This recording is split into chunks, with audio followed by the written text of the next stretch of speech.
فوز صعب على طلائع الجيش. الحمد لله اهلاويه قدرنا نكسب الحمد لله بفضل الله.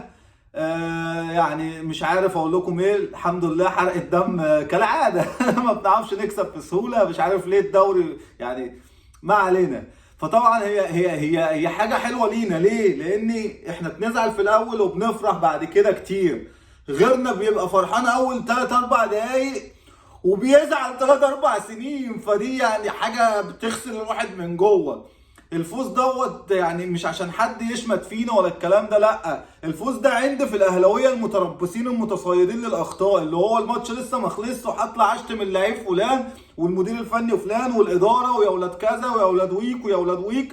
انا مش عارف انت جواك غل وحقد يا ابني. انت بتقول ان انت اهلاوي، افرح لناديك بيجيب هدف وبيجيب التاني وبيتقدم. انت طالع بتنتقد ليه؟ انتقد يعني انتقد بعد الفوز. اطلع